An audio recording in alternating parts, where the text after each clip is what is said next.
Hello lovelies, I hope you're all doing well and enjoying your life pursuits, doing all the wonderful things that make your heart sing.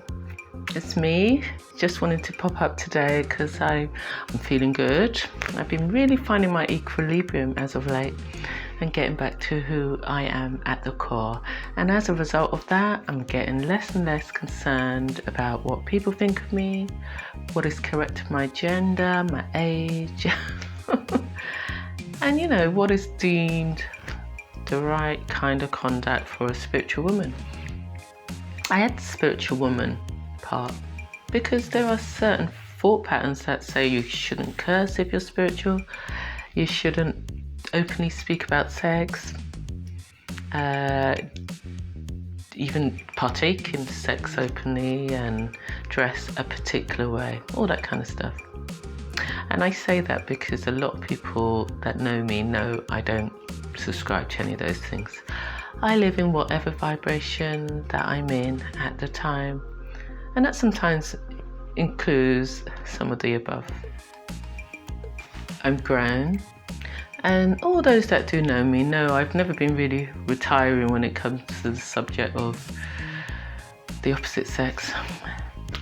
I'm red-blooded like the rest of you. But you might not know, or you might know, that I've taken a hiatus from anything that's remotely resembles contact after ending a 23-year long relationship. And as part of the healing process and the processing of it all, I just needed to make sure I was doing it with a very clear mind, no distractions of any sort. Not like there were any, to be quite frank. But I think when you're healing you're healing yourself, you send a signal to the world that says no-go zone. And I'm so grateful that that message was received widely and clearly. Thank you. But something happened, something that I've never experienced before. Wait for it, it happened whilst watching the recent Love Island series with my 15, almost 16-year-old. Yeah, Love Island. I mean, I originally watched it so I had the awareness of what she was watching and spent the first 2 weeks just moaning about these scantily dressed people and the politics that are involved, that old age one, the black dark-skinned woman always being the last one to be coupled up. Yeah, boring. Nothing wrong with her. Beautiful, intelligent, had all the right attributes, carried herself extremely well, intelligent, etc., etc. Apart from Bonnetville, I had nothing else to say about her. Bonnetville. Fast forward a few weeks. In comes this tall, laddish brother named Tyler. Didn't look once, much less twice, because I guess he had all the ingredients of the type of men I never really look at. Extremely tall, gift of the gab, overly confident, that kind. But as he was in the island after a couple of weeks, and as the sun started to kiss his melanated brown skin, I started to sit up. I started to think, ooh, he's hot, he looks alright. I won't ignore the fact that he was also articulate, intelligent. Did I mention tall and suave? Bit of a hottie. My daughter was like, God, Mum, I don't want to hear that. I was hoping it would be the other way around, but I was like, whoa, so you got something going.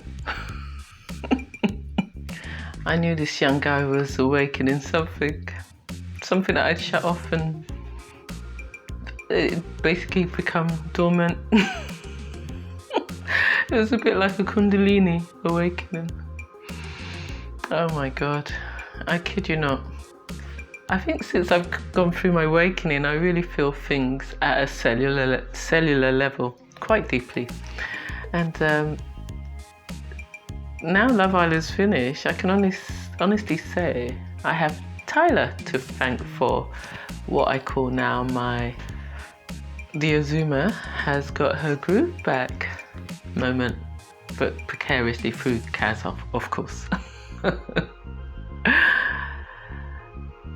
not going to attribute it simply to him, that hunk of a man. I have to give credit to his love interest. She was confident, carried herself so well, she knew her worth. You know, even if the others didn't really recognize it straight away, she was carrying herself like, yeah, I'm the shit. And I just loved it. And when the two connected and they were open and expressed their true selves and, you know, seemed to feel more connected with the other. And I mean, I didn't just get the impression that it was just sexual. Of course it helps if you do. But if you can feel the connection intellectually as well, and the potential, and be sold on that merging of energies as opposed to being drawn to somebody for what the potential of something could be, I find that you tend not to waste energy unnecessarily. You recognize at face value who somebody is, what they're about, and you can recognize instinctively what the other's need is. I mean, was it all acting? I'm not sure. Not what this video is about. It's really come into my awareness that people come into our lives to play a role, and that's it. They come in our world to help us to recognize our own self-worth, add to our self-esteem, or just come into our life to give us a message. I think the problems occur and they stem from us sometimes misinterpreting, these wonderful things that they invoke within us as, this is my soulmate, I'm in love, all that kind of stuff, because, well, in real fact, they've only just been sent from the divine or our ancestors to help us at a particular time, for us to see our own good and our own value. But if you take their relationship on face value, which I'm totally doing, and the fact that they both openly showed each other how much they wanted each other or liked each other, I think it created a lovely relationship. But whether it's here for Love Island or further, doesn't really matter for me. I think it created something in the moment and has added to both of their self-esteem, not just hers, because I think, a lot of the dialogue that was bantered around about the relationship, that it was that he was quite indifferent and he was that is one-sided. But I mean, I don't know who his character as a whole, but I think he did have his way of communicating how much he liked her, be it through how he looked at her, etc. That's how I saw it anyway. I mean, the energies that they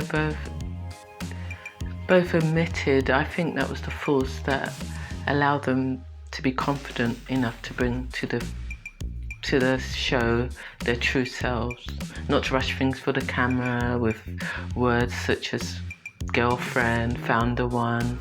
I just found that they were enjoying each other respectfully. That was what I saw. Living in the moment, and accepting that it potentially, this is what it is for now. Quite pleasant to watch. I mean, the whole episode has woken something in me for the better. And let's be real, this isn't really about Tyler. I'm just having some fun about him.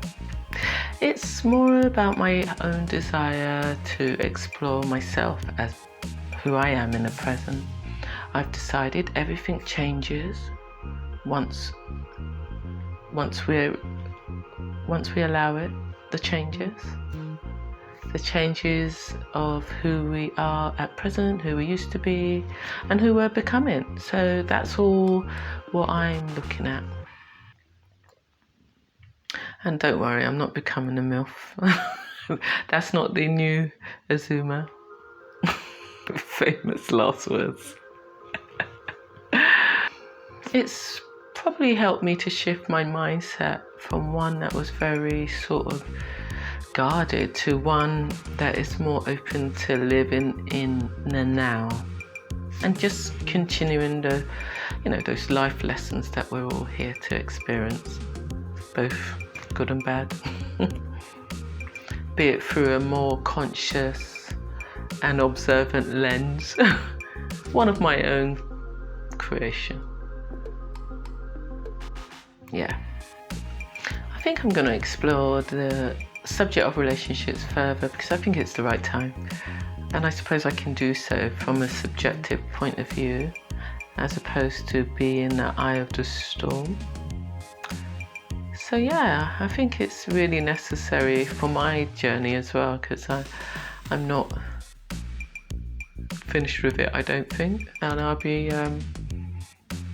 we can have discussions on things that are more relationship, sexual orientated. I think it will do all of us a bit of good. It's part of our life force, it's who we are, so there's no need to be shying away from it and acting like it doesn't partake or have any importance in our existence. So I would really appreciate you coming to join me for my next video. I don't know, I think once a week I might add a relationship-based insight and musing.